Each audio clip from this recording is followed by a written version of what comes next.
Well, the decorations are out. We are in the last few days of September, headed into October here, and still no signs of fall making its way into the Arklatex area for at least the next 7 days or so. Eventually, we'll get here, and our temperature is not as hot as what we've experienced at times over the last few months, but still, I think we're running a little warmer than everybody likes here. Comfortable this morning, but the days will stay in the 80s and low 90s throughout the week, so most of the areas are going to stay about 5 degrees above average through the end of the week here. Sunny today, but we'll see the clouds roll in later this evening. Mostly cloudy skies for us tomorrow, but rain looking unlikely for most areas over the next 7 days or so, as the dry air will stay close enough to us just to kind of keep the rain away for the next few days here. This is the dry air that we had late last week and early in the weekend that kept our humidity very low. We'll feel a little mugginess come back today. Shouldn't be too bad for us, but you can see as this dry air begins to shift to the east, there's a few clouds. There's a little weather disturbance going to move out of Mexico here, so that's why later today we'll see an uptick in the cloud cover. And there's some rain over in West Texas, but that's likely going to stay just north of us tomorrow, but we'll pull in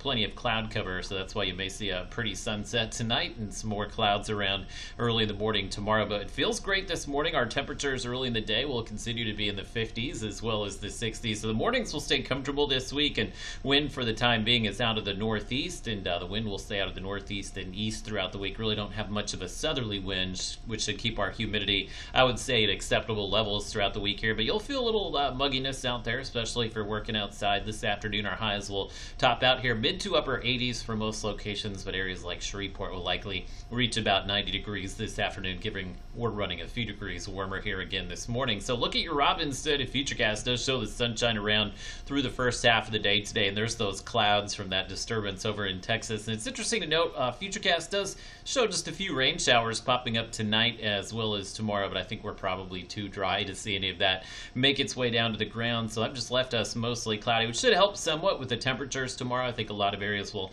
top out a few degrees lower, so there's a look at your Tuesday temperatures in the low to mid 80s, so it should feel pretty nice outside again tomorrow. But as we continue through the week here, that ridge of high pressure stays fairly strong. We have a couple of tropical systems off the east coast there, which aren't expected to make landfall, but we'll be kind of touching on those in the newscast throughout the week here. If you're traveling to the east coast, could see some rain off some of the Carolina coastline here. But as we continue through the week here in the Arklatex, again, that ridge of high pressure just kind of dominating things for us through the weekend. There's what we call an easterly wave out here in the Gulf, which may try to fling some rain at us maybe late this week and over the weekend, but I've really just left our forecast dry. I'm not seeing enough there to include those rain chances for us, and I think we'll probably stay dry through next Monday or Tuesday, but this pattern finally shows some signs of breaking down next week, so I don't think next week we'll get that strong cold front, but at least we'll have some chances for rain coming back. We'll likely see the temperatures ease up late in the weekend, early next week as well, but we are going to continue to run upper 80s, low 90s for the foreseeable future here, with overnight lows staying comfortable in the 60s.